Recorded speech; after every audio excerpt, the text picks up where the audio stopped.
Os edentados parciais possuem três classificações principais: funcional, pelo rendimento e topográfica. A funcional de Rumpel, 1921, pode ser fisiológica, semifisiológica e afisiológica.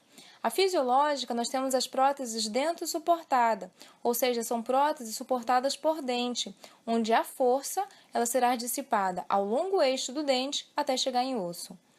A semifisiológica, nós temos dois sistemas de suporte, o dento suportado e o mucoso suportado.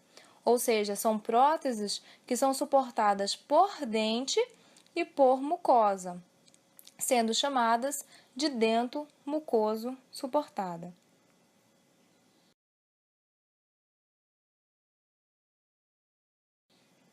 A afisiológica, nós temos as nossas PT, são próteses mucoso suportada. A classificação por rendimento de Obrecht de 1935 pode ser intercalar, combinada e de extremidade livre. A intercalar são próteses que têm um espaço protético intercalado por dente. A de extremidade livre são próteses que apresentam extremidade livre e a combinada é uma junção das duas, né? Tem tanto extremidade livre quanto espaço intercalar. Já Kennedy, ele fez uma classificação topográfica dos edentados parciais, onde ele classificou em classe 1, 2, 3 e 4.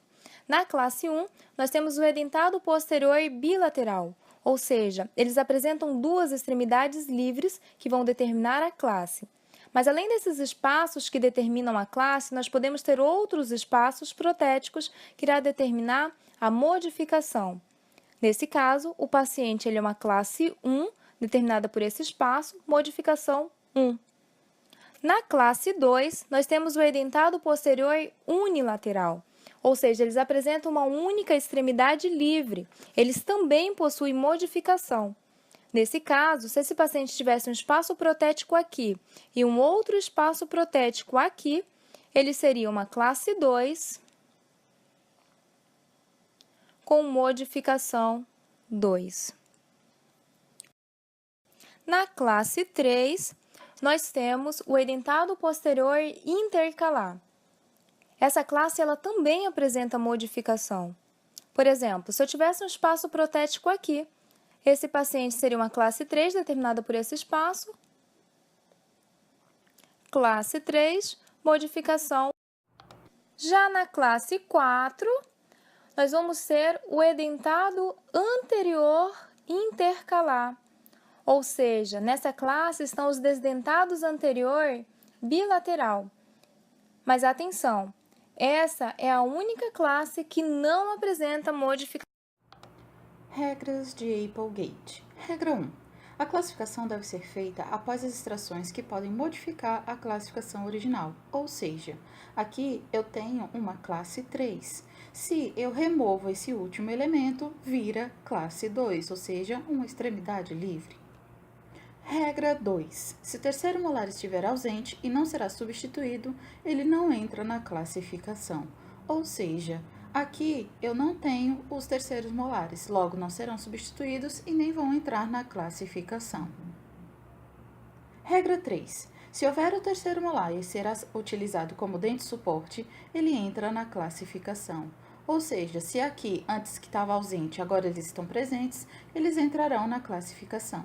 Regra 4. Se houver o segundo molar ausente e não será substituído, ele não entra na classificação.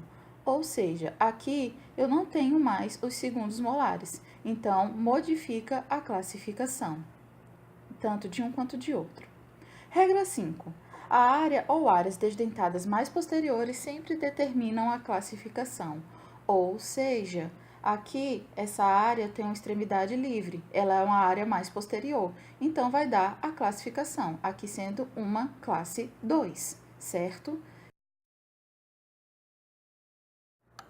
Regra 6. As áreas desdentadas além da que determina a classificação denominam-se modificações e são designadas segundo o número em que apresentam. Ou seja, eu tenho a área mais posterior que dará a classe e se tiver outro espaço além desse serão as modificações, ok? Regra 7. A extensão da modificação não é considerada, apenas o número delas. Ou seja, eu posso ter uma área muito extensa, só que não é a extensão que eu conto, mas sim a quantidade de áreas dentro dessa arcada. Não há modificação na arcada de classe 4, ou seja, a classe 4 é um único espaço na região anterior aos dentes, certo? Não há modificação.